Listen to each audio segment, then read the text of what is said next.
3366. Ligue agora. Masterprev, a maior amiga dos aposentados.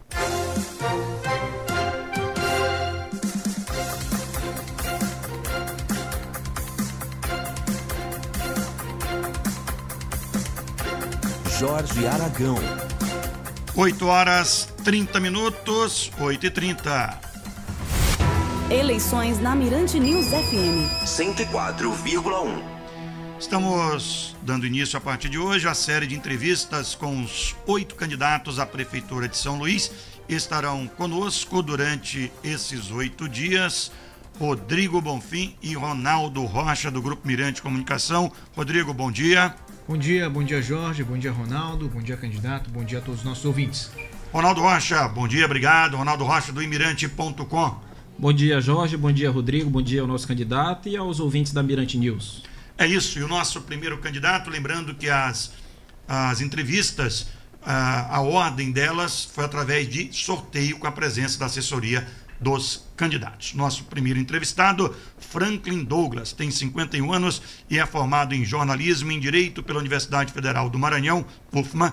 Já trabalhou como professor, possui mestrado e doutorado em políticas públicas e integra o grupo de pesquisa Observatório de Políticas Públicas e Lutas Sociais. Em 2020, Franklin foi candidato à Prefeitura de São Luís, também pelo PSOL, mas não chegou ao segundo turno. Neste ano, o partido Rede e Sustentabilidade apoia a candidatura, que terá como vice a estudante de serviço social Aline Maria, também do PSOL.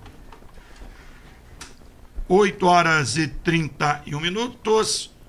Candidato Franklin Douglas, bom dia, obrigado por ter vindo. Ele pergunta por que ser prefeito de São Luís. Bom dia, Jorge Aragão, Rodrigo Bonfim, Ronaldo Rocha, equipe técnica que acompanha aqui esta entrevista, aos amigos e amigas que acompanham o Mirante News. Permita primeiro que novamente me apresente, porque desde 2020 que eu não volto aqui na rádio, para falar de política, e talvez alguns não se lembrem, mas eu sou um legítimo cidadão de São Luís, nascido e criado nesta cidade, pai de 2 filhos, casado, católico, estudante universitário nos cursos de jornalismo nos anos 90, depois de velho, Jorge Aragão, nos 40 fui fazer direito, ainda estou concluindo história, tenho mestrado e doutorado em políticas públicas. Então, ao contrário de uns que se dizem que estão prontos, mas mostrou-se que não estava, e outros que se diz estar preparado, mas também a situação real mostra que não está, eu acredito que estou à altura dos desafios desta cidade. Organizar um programa de governo que nós vamos conversar sobre aqui, trabalhar as principais questões da cidade e, sobretudo, eu só sou candidato por conta de uma circunstância que me impôs o partido, a Federação, Rede Sustentabilidade e o PSOL, a partir de uma iniciativa que nós tivemos desde o ano passado para viabilizar um plebiscito sobre uma política pública importantíssima, que é o passe livre estudantil. Então nós fizemos um abaixo-assinado, circulamos esse abaixo-assinado, levamos à Câmara de Vereadores. Na Câmara de Vereadores foi apresentado pelo vereador Samarques, aprovado pelo conjunto dos vereadores, subscrito por 11 vereadores, foi levado à Justiça Eleitoral. Na Justiça Eleitoral foi aprovada a resolução e pela primeira vez, meu caro amigo, minha cara amiga da Mirante News, você vai votar 3 vezes numa eleição municipal. Você vai votar para prefeito, você vai votar para vereador e você vai responder sim ou não à pergunta: você é a favor de implantar o passe livre estudantil em São Luís? Então, Jorge, a minha candidatura, sobretudo, é para servir de instrumento à campanha à frente do sim, para que a gente tenha a gratuidade total dos transportes aos estudantes da nossa cidade. Inclusive sobre isso, seria até uma pergunta.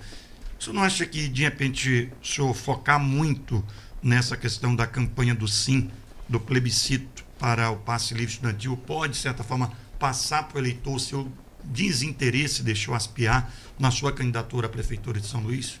Em absoluto, porque ela é apenas o carro-chefe. Quando o nosso programa estiver disponibilizado no site da Justiça Eleitoral, todos vão poder confirmar o que falarei a partir de agora. Nós estamos apresentando 5 prioridades populares para mudar a nossa cidade: educação, saúde, transporte, mobilidade cultura e meio ambiente. Transversal com o combate às opressões e com o combate às desigualdades. Então, em políticas públicas, lá no nosso programa de políticas públicas, onde fiz meu doutorado, a gente aprende que uma política pública ela tem eficácia, eficiência e efetividade. Ela pode ter esses 3 níveis. O nível da efetividade é quando ela impacta para além de si própria. Então, quando eu digo, nós vamos priorizar o passe livre estudantil, eu estou indiretamente combatendo a evasão escolar. E o meu programa tem uma série de propostas para a área da educação. Quando eu digo, vamos garantir a gratuidade a todos os estudantes de São Luís, eu estou impactando o esporte. A professora Rosana, quando estava construindo nosso programa de governar de esporte, dizia, muitos dos alunos não fazem esporte porque não tem o transporte para voltar à tarde, para ir para a quadra, para ir treinar, etc. Então, a política pública que garante a gratuidade aos estudantes, ela é para além de só uma proposta na área de transporte. Ela vai no esporte, ela vai ela vai na educação, ela vai na cultura. Os estudantes, eles não só estudam, eles precisam ao teatro, eles precisam frequentar outros ambientes. Então, ela impacta do ponto de vista do turismo, da cultura, de poder se transportar, se deslocar ao longo do final da semana. Então, a política pública passe livre estudantil é só o carro-chefe de dezenas que trago aqui no meu programa de governo. Candidato, dentro desse carro-chefe, dessa proposta, a gente tem um embate que se arrasta aí por décadas aqui em São Luís, que é essa relação entre o poder público, né, a Prefeitura de São Luís, e o empresariado, né, que atua nessa questão do transporte público. E aí a sua proposta ela vem com essa questão da gratuidade. Essa gratuidade é algo que os empresários sempre apontam como um dos responsáveis pelo sucateamento, né, pela falta de investimento no transporte público. Como equacionar essa sua proposta diante dessa dificuldade apontada pelo empresariado, né? Primeiro, é considerar os interesses dos empresários do ponto de vista que eles têm que, de fato, do negócio tirar o seu lucro mínimo para que a empresa de fato exista, mas ir além da perspectiva só do lucro. O transporte é um direito social. Então, o que a gente tem que observar? Em São Luís, a coisa está invertida. A prioridade é o transporte de carros, de veículos, 569 mil veículos. É importante? É importante. Mas se eu não tiver dinheiro para tudo, o que diz a Constituição? Eu fui professor de Direito do Trânsito na UEMA, no curso de Direito, eu ensino isso aos alunos. Diante de uma impossibilidade de financiar tudo, a prioridade é o transporte de massas, é o transporte coletivo. Porque em 1.100.000 habitantes, se todos tiverem carro, ninguém se desloca em São Luís, porque o trânsito não anda.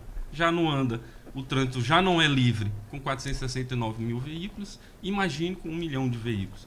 Então, qual é a prioridade? Transporte multimodal, você incentivar a VLT, você incentivar o transporte de bikes, você incentivar o transporte de aplicativos, você incentivar o transporte de mototáxi. Eu proponho, por exemplo, ciclovias para que a gente tenha, de fato, os ciclistas e mais dos ciclistas, os trabalhadores que deslocam da área Itaquibacanga até o centro, vêm de bicicleta, muito deles. Eu proponho, por exemplo, vias exclusivas para os mototaxistas. Uma faixa azul especificamente voltada para os mototaxistas, incentivando esse tipo de transporte e dando segurança a eles. Recursos para isso, o orçamento tem. Eu mostro cada parte do programa de governo, eu digo onde é que está o recurso no orçamento. São 63 milhões no fundo de transportes, mais 14 milhões no transporte para o transporte escolar que tem na Secretaria de Educação. Tem como viabilizar, mas tem que reformar o sistema. Qual é a primeira forma de reformar o sistema? Para implantar o passe livre estudantil e apontar para uma gratuidade total no sistema. É você mudar a forma de cobrança. Qual é a forma de cobrança hoje? Passageiro transportado. Qual é a forma de cobrança que a gente propõe? Quilômetro rodado. No quilômetro rodado, o empresário ganha na medida que o ônibus circula, independente se tem 20 ou se tem 50. Então ele vai querer ganhar o dinheiro dele circulando. Temos tecnologia para saber velocidade média, quantos ônibus precisam ficar em determinada linha de tanto e tanto tempo. E com isso abrir a caixa de segredos dos custos dos transportes. Aí a gente vai saber de fato quanto custa e aí a gente vai saber de fato onde é que a gente tem que botar recurso. É uma série de mudanças que a gente vai ter que transformar. Em 1979, este ano são 45 anos da luta pela minha passagem, disseram aos estudantes de São Luís, é inviável minha passagem. Não tem como dar minha passagem. Os empresários, tem uma matéria que eu pesquisei com os meus alunos de comunicação para fazer um documentário sobre a minha passagem, em que a gente conta os empresários dizendo: a empresa vai falir e vai fechar. As empresas estão há 45 anos funcionando, não faliram e não fecharam. E com uma concessão que foi de mais de 10 anos, se não me engano, 20 anos, né?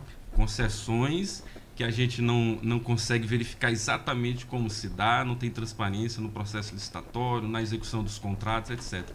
Dá para fazer o que Lúcio Gregor, que foi um dos grandes idealizadores da Tarifa Zero no Brasil e é um dos mentores do nosso programa de governo, dialoguei com ele, fiz live com ele, entendi o que é sistema e disse: olha, Frank, cerca de 74 cidades já fazem tarifa zero, que é mais efetiva, mais radical do que o passe livre estudantil.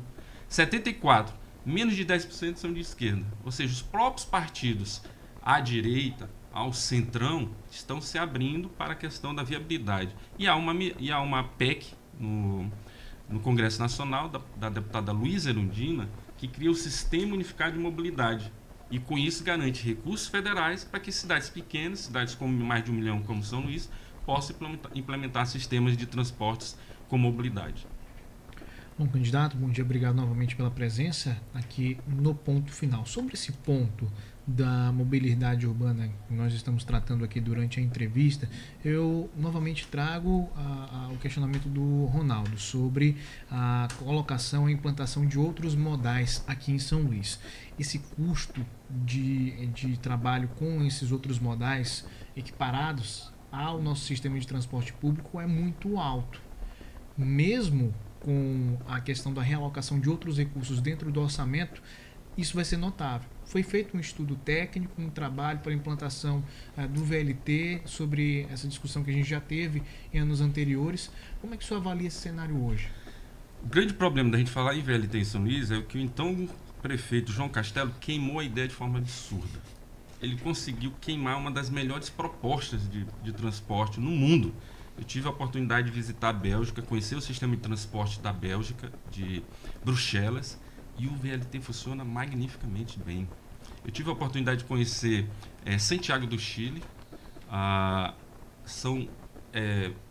O sistema de metrôs de superfície funciona brilhantemente. No Rio de Janeiro, o VLT funciona tranquilamente.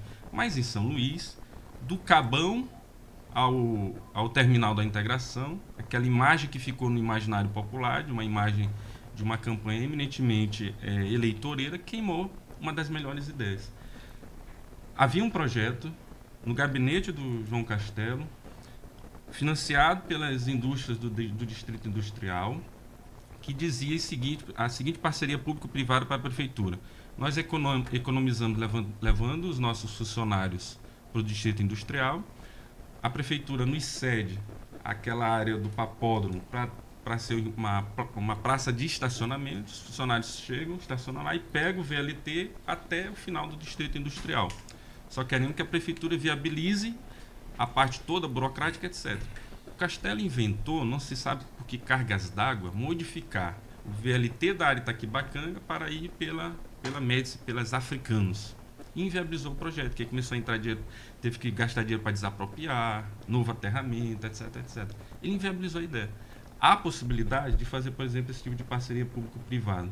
Beneficia as empresas, beneficia toda a população da área Itaquibacanga e passará a ter um sistema de transporte rápido, eficiente, bom.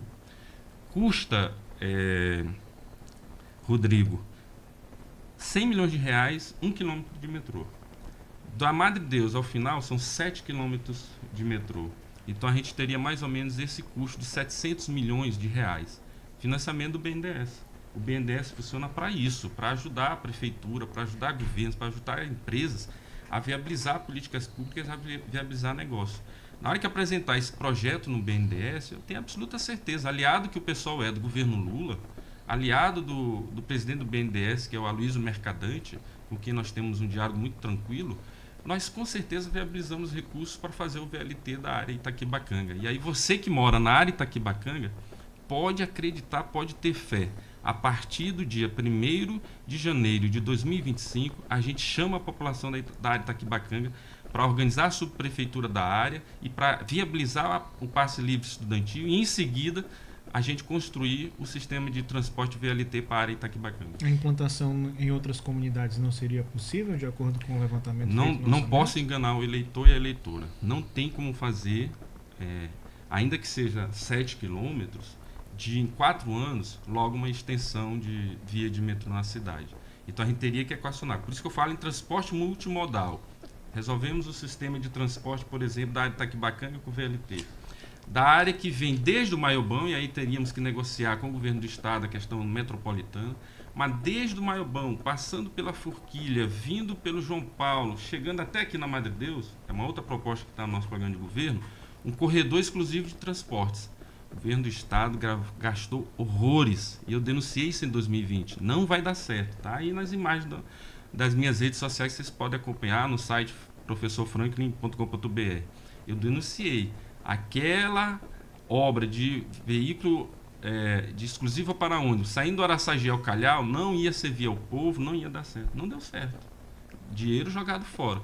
É isso que o candidato dos governos tem que explicar, porque que eles não viabilizam propostas que de fato chegam no povo, apenas gastam e gastam mal os recursos do orçamento público. Essa história do carrinho lotação, que está sendo discutida na Câmara, mas nunca se chega a um denominador comum. Parece aquela história do jogo do bicho. Todo mundo sabe que tem, mas não regulariza. Seria uma alternativa? Seria, porque a gente tem, insisto, ao ouvinte do Mirante News, quando a gente fala transporte multimodal, a gente está querendo dizer assim, para 1.100.000 pessoas se deslocarem na cidade, a gente tem que usar todas as formas, porque você não pode jogar tudo numa forma só. Se você jogar tudo em metrô, se o metrô quebra, a cidade para? Uma greve? Não pode. Se tem uma greve de ônibus, a cidade para? Não pode. Então você tem que articular para que todos os sistemas se comuniquem e funcionem para a cidade. E isso, na medida que todos funcionam, barateia também o sistema de custos. Candidato, a gente está falando de transporte, só posso me estender mais uma pergunta sobre esse tema. E o que fazer com esses terminais de integração que estão aí? Da forma como terminais de estão integração se constitui uma política absolutamente antiquada. Eles deveriam ser extintos. Eles não servem mais. Eles não servem. Não funcionam. Porque se você usa, por exemplo, o bilhete único, que em São Luís só dura 1 hora, quando você muda de destino, 2 horas se for. No nosso programa de governo está para ampliar para 4 horas. Sim. Então, quem é o terminal é o próprio cidadão, cliente que entra no ônibus. Usuário, melhor dizendo, que entra no ônibus. Não precisa de um terminal. Ele decidiria desce onde quer onde, e vai onde exatamente. troca de ônibus. Então, o terminal é as propostas que querem transformar shopping center, botar muitos serviços de PROCON, etc., é eleitoralismo. É falar proposta enganosa para o eleitor. Volto a dizer, sou professor da área de políticas públicas. Políticas públicas têm que ter impacto, têm que ter efetividade. Terminal não tem efetividade. Eles são caros na sua manutenção, eles não viabilizam seguramente o transporte.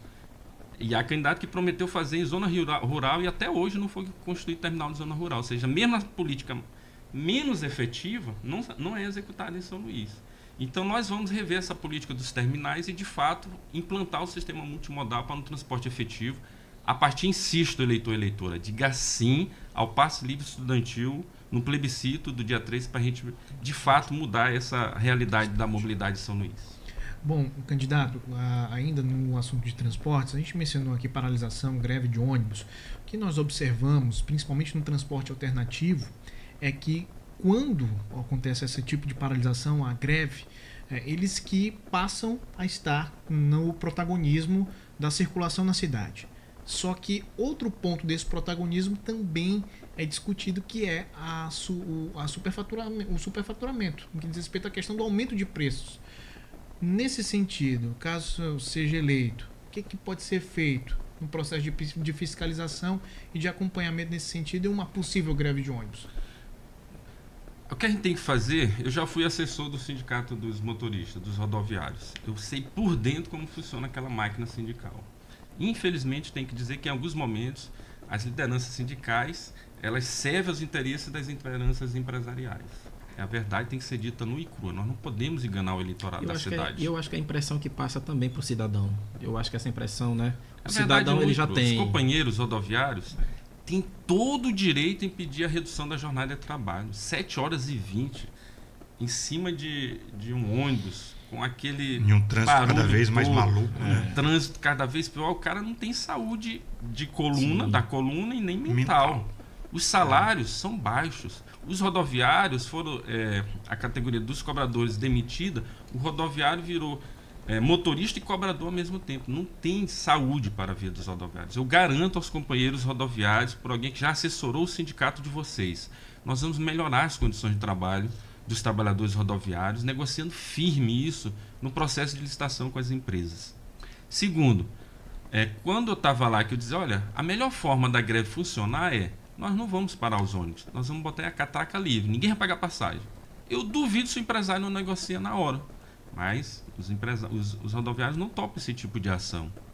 Então, principalmente por conta da justiça. Tem coisa mal resolvida aí. Mas o que eu garanto, rodoviário será respeitado, empresário será chamado à negociação.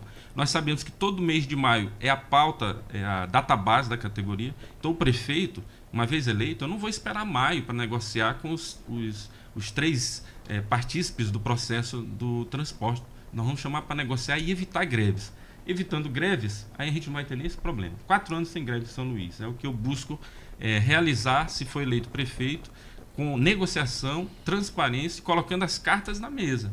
Que é isso que a população quer. O prefeito atual ele não discute com o professor, não discute com o sindicato, deixa o problema rolar e dá e para a cidade. A cidade não pode parar, ela precisa produzir. Candidato, a gente tem visto nas pesquisas, e até digo que são poucas até agora para São Luís, mas apontando uma polarização.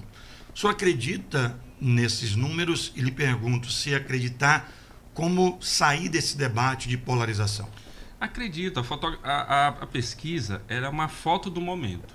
Você tem o RICAL, do candidato que foi ao segundo turno na eleição passada, foi um deputado federal bem votado, e você tem o nível de conhecimento do gestor atual. Então, digamos, é natural que eles apareçam na frente. Mas a campanha é isso aqui, ó, debate com a população. Eu estou tendo, com 1 hora de entrevista, o que eu acho que é 1000 vezes o meu tempo de televisão no propaganda eleitoral. Continua muito injusto, né? Como é desigual o processo. Eu não consigo comunicar o conjunto de ideias que a gente fez com o conjunto de técnicos, professores, pesquisadores da UFMA, aliados, gestores, pessoas que estão lá cada uma.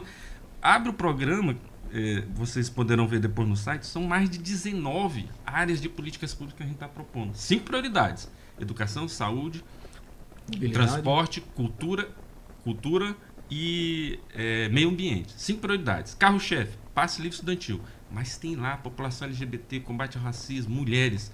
Mulheres, por exemplo. O gestor atual não pode prometer nenhuma política pública para mulheres, que eu estudei o Orçamento de São Luís. O Orçamento de São Luís só tem 2 vezes a palavra mulher. Em 2 programas. Não dá R$1 milhão para o programa das mulheres no atual Orçamento de São Luís. E a oposição, que se diz oposição, é deputado federal. Tem 12 cargos na sua assessoria. Apenas 3 homens. Então, que valorização é mulher essa? 3 mulheres, no caso. Só 3 mulheres, desculpa. O resto são homens. Então, o deputado federal, que promete tratar bem as mulheres, cuidar de políticas públicas para mulheres, 75% do gabinete dele é de homens. O prefeito, que vai prometer aqui na rádio política para as mulheres, etc., não dá nem R$1 milhão para a política das mulheres. O seu secretariado é 66% de homem. Eu estou aqui prometendo, e mais do que prometendo, que eu não gosto de prometer coisa de político. Eu sou um professor, um pesquisador, um intelectual na política. Então eu não posso enganar o eleitor. Eu estou me comprometendo que o meu secretariado, nós vamos primeiro reduzir, são 33 órgãos, muitos deles com ações que se conflitam. Nós vamos botar 50% de mulheres. Nós vamos botar pessoas com deficiência, nós vamos botar negros, vamos botar mulheres negras, vamos botar pessoas portadoras, pessoas LGBTQIA+, fazer com que a gestão seja a cara da cidade. Então, o que acontece, Jorge, é que os candidatos, eu uso essa metáfora para que fique bem claro ao cidadão mais desatento da política, que conhece a Bíblia. Davi versus Golias. Todo mundo conhece a história de Davi versus Golias. Nesta eleição tem 2 Golias. 2 Golias que querem aprisionar, querem acorrentar, querem amarrar o seu voto a uma escolha entre o ruim e o menos pior. Eu insisto, eleitor e eleitora, amigo da Mirante News, você não está amarrado, você não está acorrentado a essa escolha. Compare as ideias, compare os programas, mas, sobretudo, não adianta descer propostas e não ver a prática. O o critério da verdade é a prática. Então, quem em 4 anos prometeu políticas para determinada área, foi feito. Quem está há 8 anos no governo do Estado, é candidato de 11 partidos da base do governo do Estado. O que foi feito no governo do Estado? Executou? Então, à medida que a população for debatendo, for conhecendo, for tomando das propostas e, sobretudo, da coerência de cada candidato, eu tenho certeza, essa equação das pesquisas ela modificará rapidamente. Só para trazer 2 ouvintes, antes da gente ir para o intervalo do primeiro bloco, o Rodrigo diz: bom dia, meu nome é Rodrigo, o que pretende o candidato Franklin para gerar emprego e renda na ilha? Final do telefone dele, 6874. E o segundo ouvinte, bom dia, eu queria saber do candidato a prefeito se ele possui um projeto de futuro para São Luís, porque ano eleitoral é a mesma conversa, que vai fazer isso, que vai fazer aquilo, mas na hora que assume a administração, a desculpa é a mesma. Caixa alta, não tem dinheiro. Júnior Vicente, da Coeb de Sacavém, final 8291. Júnior Vicente, tem dinheiro que está sobrando nas malas dos Clios na cidade. Tem dinheiro de sobra. A questão é não deixar roubar. Eu serei um prefeito que não vou roubar e não vou deixar roubar.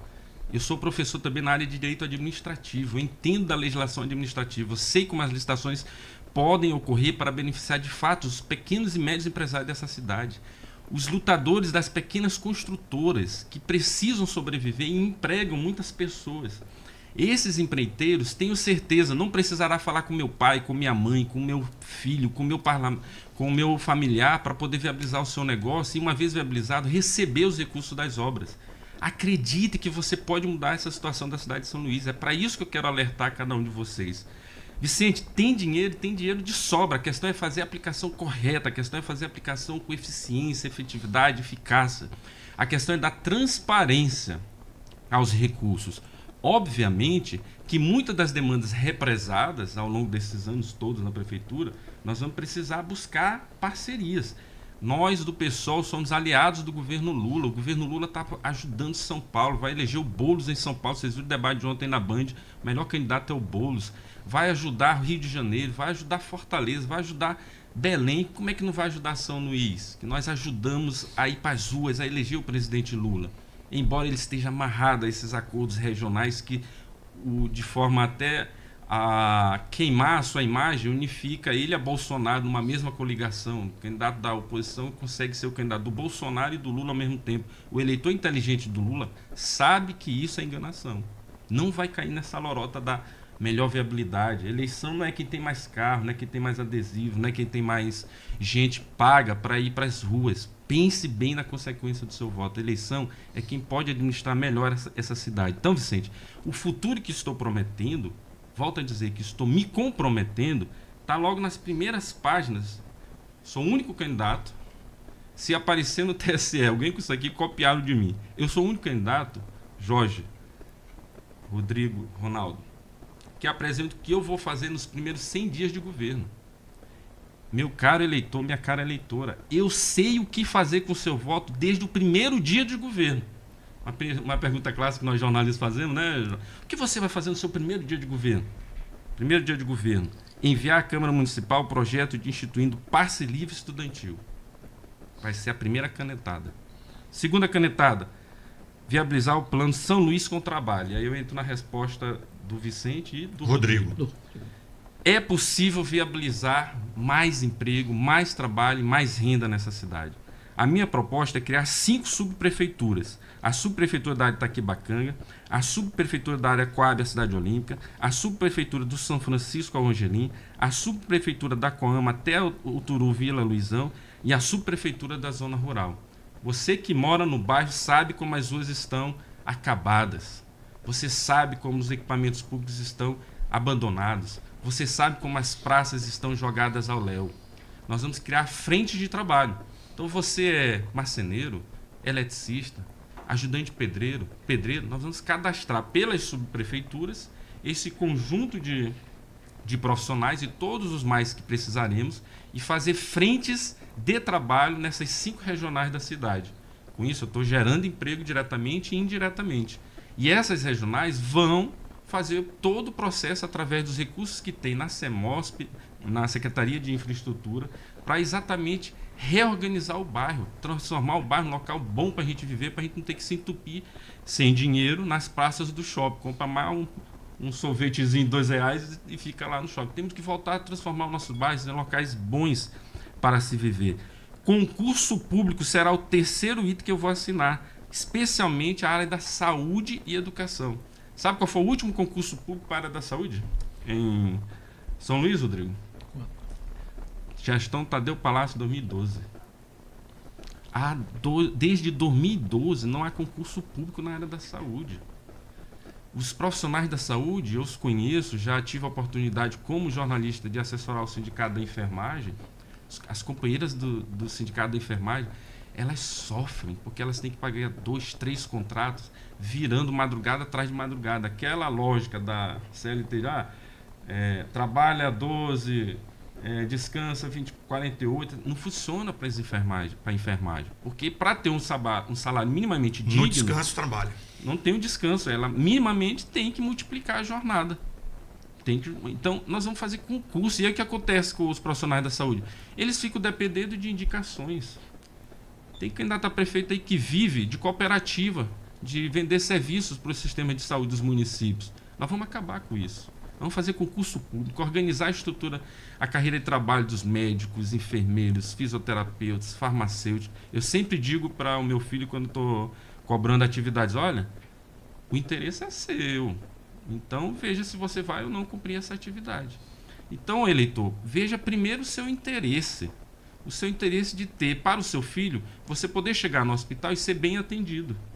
Se você quer isso, não caia na promessa demagógica de que vão trazer aqui, de criar clínicas, policlínicas, clínicas da família que não acontecem, que não existem. Quarto decreto no primeiro dia de governo, dentro dos 100 dias para ser executado.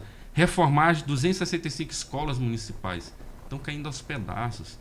Não se conseguiu chegar nem a 50 reformas pela metade.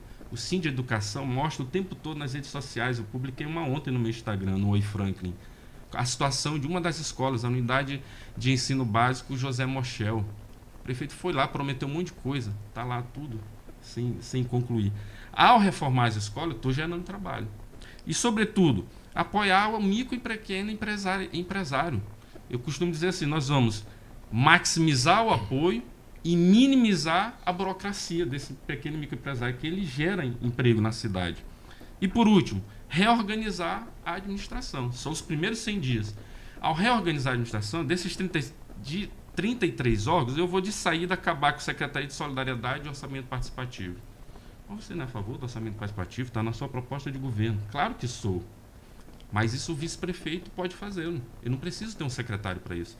Eu vou acabar com a Secretaria de Articulação Política e a de Articulação Institucional. Elas fazem a mesma coisa.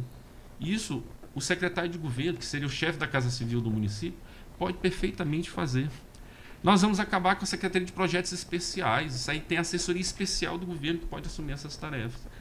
5 propostas nos primeiros 100 dias. Desafio qualquer um dos outros candidatos ao dizer que vai fazer com o voto do eleitor logo nos primeiros 100 dias, tendo registrado isso no seu programa de governo junto à Justiça Eleitoral. 9h03, eu vou cumprir o intervalo e na volta seguimos com a entrevista com o candidato Franklin Douglas, primeiro da série de entrevistas que será feita aqui na Rádio Mirante News FM. Potiguar, parceria com você, informa a hora certa. 9h03. Feirão Gigante Potiguar. Grandes marcas e ofertas absurdamente gigantescas para a sua reforma. Piso 46x46 tipo A, R$19,90.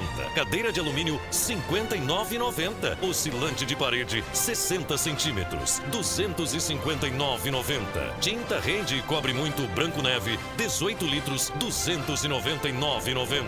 Feirão Gigante Potiguar. De volta e ainda maior. Aproveite! O seu guia para o conhecimento que transforma. Agora, no Mirante News Educação. Ao romper barreiras geográficas e ampliar a possibilidade de formação profissional para aqueles que não têm acesso ao ensino presencial ou têm dificuldade para levar adiante uma formação exclusivamente presencial, a educação à distância, EAD, contribui para a democratização do ensino no Brasil. O Censo da Educação Superior do Ministério da Educação de 2023 confirma esse cenário. Entre 2018 e 2022, a oferta de cursos cresceu 189%, passando de 3.177 para 9.186. A modalidade também ultrapassou a marca histórica de 3 milhões de novos estudantes em 2022, enquanto o número de ingressantes em cursos presenciais foi de 1,6 milhão. Segundo o MEC, a tendência é de que o número de estudantes em cursos à distância supere o de cursos presenciais já no próximo censo. A maioria dessas matrículas está em instituições privadas de ensino superior que oferecem uma grande variedade de cursos.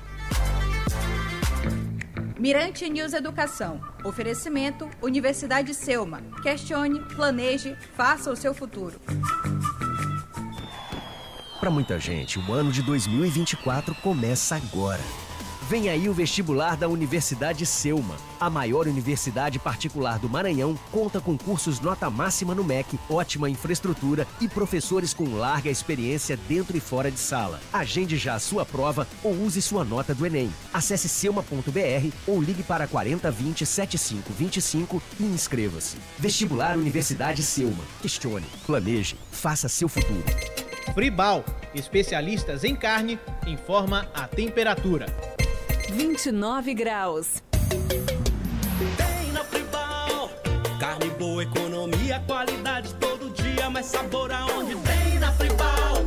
Ofertas especiais Fribal. Coração bovino 7,99. Fraldão 23,99. E a qualidade todo dia, mais sabor aonde tem na Fribal. Alcatra com maminha 31,99. A gente tem na Fribal, tem na Fribal, tem na Fribal. Eleições na Mirante News FM 104,1. Jorge Aragão. 9h06, de volta com as entrevistas com os candidatos a prefeito de São Luís. O primeiro entrevistado, candidato do PSOL Rede, Franklin Douglas. Rodrigo Bonfim. Bom, candidato, agora a gente vai falar sobre a questão de todo esse processo de articulação política e eu gostaria de questionar o senhor sobre como é que o senhor observa o atual cenário visando a eleição da Prefeitura de São Luís. O senhor acredita que ele está num cenário voltado à ideologia, discussão de ideologia política, como nós observamos nos últimos cenários de polarização? Você acredita que o debate esquerda e direita vai estar com maior intensidade nesse pleito eleitoral? Eu acredito que essa eleição ela é uma continuidade de 2022, mas com aspectos localizados. Então, nós não temos como fugir da polarização, porque o próprio campo da extrema-direita, do conservadorismo reacionário, vai tensionar a campanha para isso. Tem candidato aí que nunca foi de extrema-direita, mas vestiu o personagem, até dar porrada nos outros dá. Então, esse candidato vai querer puxar esses desavisados que tem no Bolsonaro uma referência para o jogo político. E vai ter muita fake news. Não acredite num monte de desinformação. Espero que a equipe do TRE tenha condições de desmontar tanta fake news que vai surgir ao longo dessa campanha. Do outro lado, não tem como não tratar o governo Lula, porque vai ser uma avaliação se o governo Lula de fato conseguiu executar políticas que tirariam o governo federal, o país, da situação de calamidade que estava com o governo anterior. Eu sou do campo do Lula, embora eu saiba que o Lula e o PT, pelo menos a sua maioria, tenha caído numa contradição enorme de apoiar um candidato que na eleição passada se dizia do partido do Bolsonaro, que nessa eleição junta Bolsonaro com Lula. O Lula pode até vir, mas eu lembro da eleição de 2008, em que abusaram da imagem do Lula e o Castelo foi o vencedor. Eu lembro da eleição de 2012, em que então o candidato do PT, Washington, abusou da campanha do Lula e o terceiro colocado foi Elisiane Gama, que não era nem do PT, nem na época não era aliada do lulismo. Então, vai haver o uso dessas figuras nacionais, mas tem um limite. Tem um limite que esgota, que é o seguinte: tá, você é do Bolsonaro, tá, você é do Lula, mas me diz, tu é preparado? Um não é. Tu é pronto? Outro não é. Você está à altura dos desafios da cidade? Eu estou. Tem proposta? Tem. Sabe de onde vai tirar o dinheiro? Sei. Tem viabilidade para executar? Comprovo e mostro. Só preciso de tempo nos programas, nos debates, para chegar ao eleitor. E eu tenho dito, o símbolo da nossa campanha é uma mão. E na mão, você vai ver em dado momento uma enxurrada de adesivos dos candidatos golias dos governos, que querem acorrentar o seu voto. E aí talvez não tenha, no final da campanha, um adesivo para lhe dar. Mas você vai pegar uma caneta e escrever o sim do passe livre numa mão, na outra mão escrever o 50, que vai ser o meu número, que hoje eu não posso pedir voto, mas a partir do dia 15 poderei, e poder dizer com uma mão, dar um tchau na igreja, um tchau para o namorado, um tchau para o colega, um tchau para o amigo, um tchau no barzinho do lado, abrindo a mão e já pedindo o voto para a única proposta viável para São Luís. E aí eu entro para concluir. A polaridade existirá, mas os assuntos municipais terão proeminência. Qual é a proposta para Itaquibacanga? Eu já fiz duas. Um VLT para Itaquibacanga, uma frente de trabalho para Itaquibacanga, articulado com uma subprefeitura na Itaquibacanga. O que o eleitor tem que fazer? O atual prefeito não fez subprefeitura. A atual oposição não fez VLT na área Itaquibacanga. Como um está há 8 anos no governo, o outro está há 4 anos. E para finalizar mesmo essa pergunta, veja a situação esdrúxula que nós temos da política de São Luís. O presidente do PMDB é coordenador de campanha do candidato da oposição. Mas o partido do presidente do PMDB, que coordena a campanha da oposição, apoia o atual prefeito. Você vai cair nessa lorota, eleitor? Você vai acreditar que a gente consegue mudar essa cidade com o mesmo grupo político te dando duas alternativas? Parece que nós voltamos a 1960. Eu ainda não era nascido, mas tudo história, né?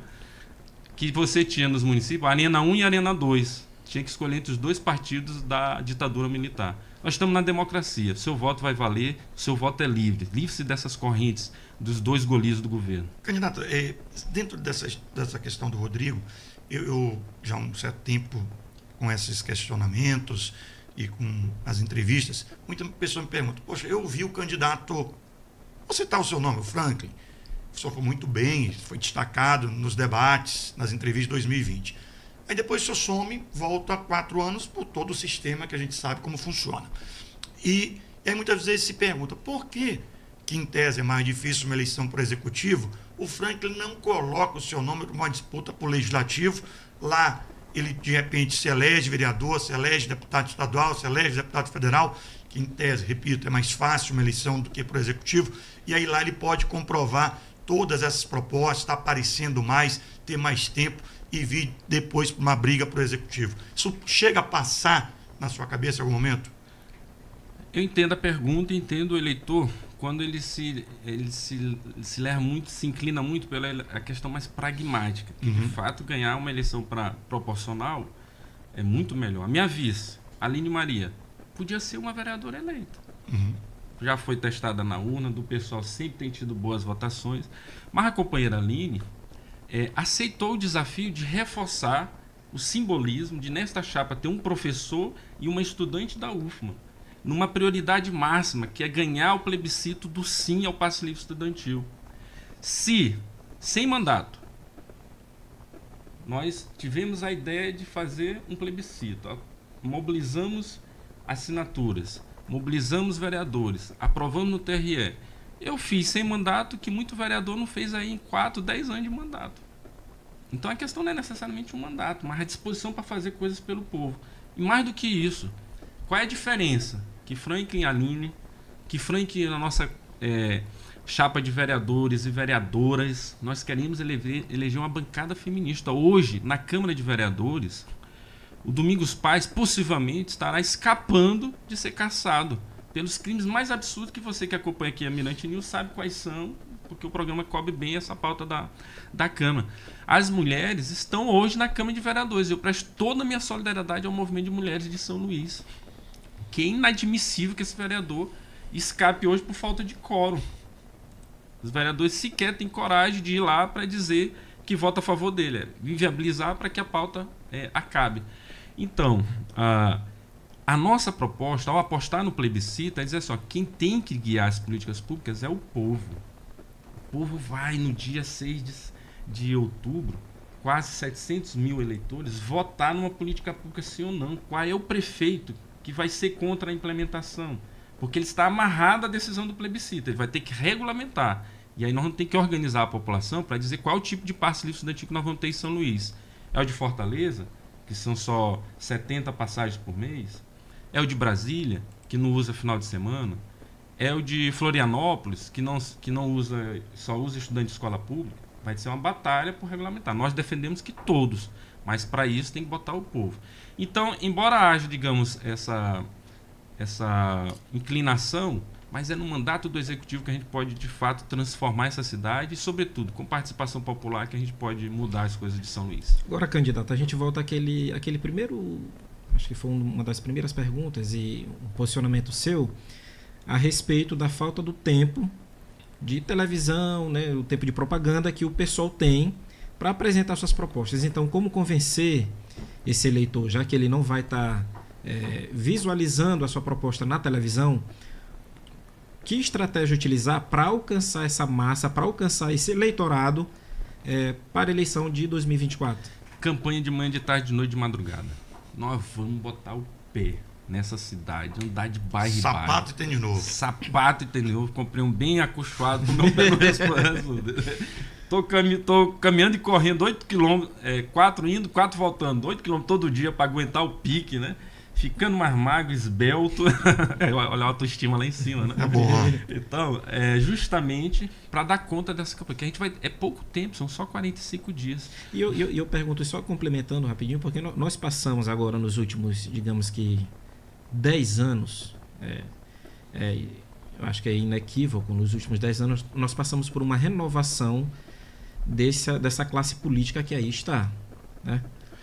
Mas boa parte dela há uma renovação, há figuras novas atuando na política em São Luís e no Maranhão. E aí seria também essa oportunidade do pessoal agora, com as suas figuras, também com os seus personagens, entrar nesse cenário, né? Agora, como fazer isso? Que ferramentas utilizar, né, para alcançar esse eleitorado, já que não tem a TV, não tem a propaganda, não tem esse tempo de... Né, que a gente sabe que o eleitor ele se baseia muito pela propaganda na televisão. Como chegar, levando, né, ao segundo turno. Me leve ao segundo turno, que lá é 10 minutos para cada um. Aí você vai ver meio a meio. Então, insisto com o eleitor, com a eleitora. Não acorrente o seu voto. Não acorrente o seu voto às propostas dos 2 Golias do governo que aí estão. São Luís pode ter uma alternativa que livre a nossa cidade das correntes do passado. Há uma renovação sem trazer nada de novo. São as mesmas famílias que agora estão botando os filhos, os netos para disputar o poder.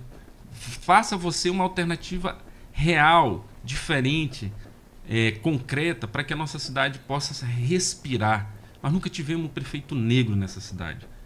Eu não gosto muito dessa afirmação de políticas identitárias, porque elas, muitas das vezes, elas divergem da questão da classe, da questão concreta da realidade do trabalhador. Mas é preciso afirmar. A questão, segmentos da questão identitária é importante. Você nunca teve um negro em 134 anos de prefeitos de São Luís. Mas não pode ser um negro que tenha servido ao dono da Casa Grande. Tem que ser um negro que, de fato, faça como um negro Cosmo, que lute contra o sistema. Então é isso que as pessoas têm que raciocinar. Não cai num discurso fácil. Desconfie da palavra dos políticos tradicionais e dos novos políticos das famílias tradicionais. Bom, voltando aqui sobre a questão da pauta identitária e, no caso, também sobre ideologia, gostaria de questionar o senhor sobre essa discussão novamente de esquerda e direita. O senhor acredita que a sua sigla hoje ela está com uma boa avaliação por parte do eleitorado? Porque quando a gente acompanha pautas e pautas polêmicas, principalmente a nível nacional, o pessoal, embora esteja no mesmo campo político da esquerda, no mesmo campo político, por exemplo, do Partido dos Trabalhadores, e o senhor bem falou aqui sobre a conexão com o presidente Lula, algumas pautas para o eleitorado são consideradas, poderíamos dizer, pouco radicais. A questão do candidato em São Paulo, Guilherme Boulos, ele ter participado do movimento Sem Terra. Alguns acreditam que isso é positivo, outros acreditam que isso afasta o eleitorado. Você acredita que ser candidato do PSOL hoje, ele lhe traz um posicionamento mais positivo ou retraído em relação ao eleitorado de São Luís? Extremamente positivo. Extremamente positivo se você considerar que é o partido que mais cresce no país no campo do progressista. Nós temos 13 deputados federais. Nós temos o deputado federal mais votado de São Paulo, quase 1 milhão de votos vai chegar à prefeitura de São Paulo nestas eleições. Nós temos na Federação PSOL Rede a Sônia Guajajara, uma maranhense, que luta exatamente pela preservação do meio ambiente. Nós temos na nossa federação a Marina, ministra do Meio Ambiente. Ou seja, nós temos quadros, nós temos a Erika Hilton, uma das deputadas mais destacadas nas lutas dentro da Câmara em favor da população LGBTQIA+. Nós temos Chico Alencar, nós temos o pastor Henrique Vieira, falando para os evangélicos progressivos. Você que é evangélico, me ouça a nossa mensagem, não tape os ouvidos, não se emprenhe pelos ouvidos de pastores que querem orientar o seu voto, como diz aqui o Rodrigo, eminentemente pela questão ideológica. Então o pessoal cresce por quê? Entro nas propostas para o meio ambiente, porque é um partido que assume decisivamente como estratégica a questão ambiental. Nós propomos que a prefeitura, sob nossa gestão, vai elaborar um plano de emergências climáticas. Eu publiquei, antes da tragédia de Porto Alegre, eu recebi num dos canais de ciência que eu sigo, uma projeção do aumento da temperatura e o aumento do nível do ar que aconteceria com São Luís. Eu achei aquilo muito interessante, cientificamente provado, e botei no Twitter para alertar os seguidores. Olha, vai desaparecer a UFMA quase toda. O CCSO, que a gente estudou, o nosso CCSO, Jorge, vai desaparecer. A água vai até ali. Zero RU, zero Saviana, tudo dali. Aqui vem a água até quase aqui na Mirante. Praticamente a Mirante vai ser uma prainha. Se subir o nível do mar, mas isso é só em 100 anos. Pense nos seus netos. Né? Pense nos seus netos. Então, o nosso partido é comprometido com a pauta ambiental. Eu vou desenvolver um projeto chamado Plantar 1 milhão de árvores. É execuível. Bogotá fez. Eu visitei a Colômbia, eu conheci Bogotá, eu vi o projeto lá. É execuível. Além de execuível, capta dinheiro da União Europeia para investir mais recursos para o meio ambiente. É um partido que aposta nesse futuro. Acho que foi o Vicente que dizia, o que é para o futuro? Que é coisa mais pensada para o futuro do que a gente voltar a ter as nossas praias despoluídas. O candidato do governo não despoluiu uma praia. A gente entra, eu vou correr lá na praia, imprópria. Os colegas que a gente traz para as jornadas de políticas públicas, conferencistas da França, do mundo todo, a gente alerta, olha, eles ficam encantados com a praia, né? Mas não bota o pé, porque é só cloriforme fecal, para não usar a palavra cocô. Então, o nosso partido do meio ambiente, das lutas das feministas, das mulheres, nosso partido está em bloco hoje na Câmara de Vereadores. As mulheres que cada vez mais representam uma luta crescente na nossa cidade, dos negros e negras, das pautas dos trabalhadores, dos motoristas de aplicativo. Nós temos um candidato a vereador dessa área. Nossa principal proposta para eles, organizá-los em cooperativa no município. Candidato, um Uber São Luís, para que eles possam se livrar das correntes da Uber e poder oferecer o serviço aqui. Falando aí em relação aos candidatos a vereadores do partido, qual será a relação do candidato Franklin Douglas, eventualmente eleito prefeito de São Luís, a relação com a Câmara de Vereadores de São Luís? Excelente, porque nenhum prefeito na história de São Luís não teve maioria na Câmara, salvo a atual, porque não dialogou. Então eu vou dialogar. Foi eleito por qualquer um dos outros partidos, é um parlamentar legitimamente representante os interesses da comunidade que o elegeu. Vou chamá-lo para conversar, discutir as prioridades de forma transparente. Vereador, infelizmente, veja bem, infelizmente, por conta de uma boa parte dos parlamentares que tem na Câmara, passa a ideia de um parlamento totalmente, como eu diria, passivo, sem ação, que parece que é sem dinheiro jogado fora, sem efetividade.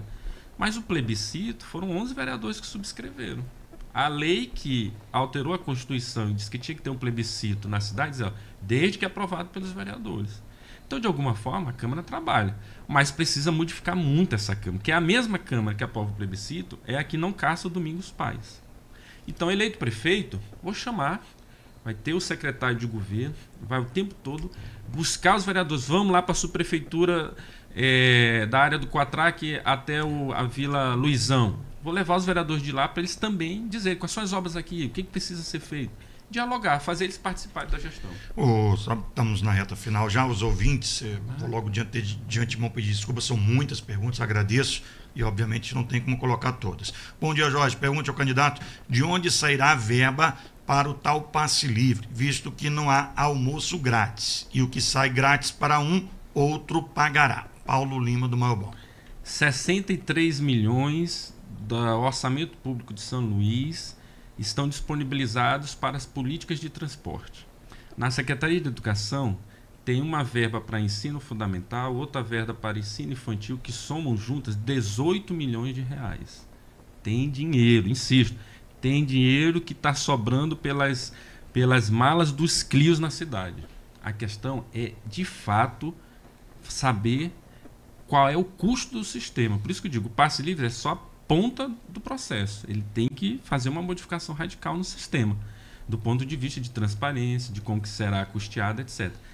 Tem contrato com o BNDES, tem contrato com o governo do estado, tem vários subsídios que o governo do estado dá para o passe estudantil. Infelizmente, aí você questiona o candidato o Golia do governo, o passe livre, o cartão estudantil, eles comemoram dar cartão para 3 mil estudantes. São 280 mil estudantes.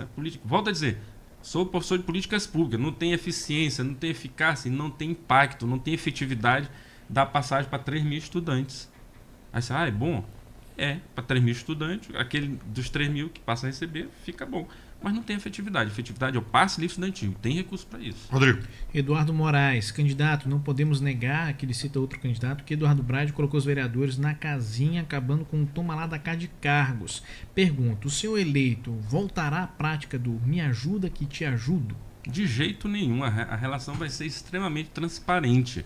Nós vamos dialogar com os vereadores dentro de princípios republicanos, dentro de princípios transparentes, dos interesses que eles representam e dos interesses que nós, uma vez, insisto, me leve ao segundo turno, para no segundo turno a gente dialogar com o mesmo tempo de televisão, os mesmos instrumentos, e me eleja, que você vai ver que a partir do dia 1º de janeiro de 2025, eu sei que fazer com o seu voto nos primeiros 100 dias, o primeiro decreto do passe livre estudantil, e que eu poderei fazer com a Câmara de Vereadores, chamando-os para participar do governo.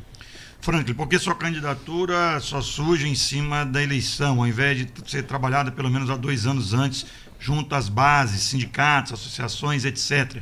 Discutir os temas do dia a dia, estar na mídia, ou é uma candidatura só para pontuar? Augusto da Camboa, final 283. De jeito nenhum, Augusto. É porque eu não sou o dono do poder, eu não tenho televisão, eu não tenho rádio, eu não tenho jornal, eu só tenho minhas redes sociais. Eu publico todo dia análise de conjuntura, propostas, critico a prefeitura, critico o governo do estado, mostro alternativas, mas as redes sociais, inclusive, elas também são controladas, tem dono. Elon Musk é dono do Twitter. Então, é um pacote de entrega limitado. E o nosso partido não tem recurso para ficar botando dinheiro em impulsionamento, etc.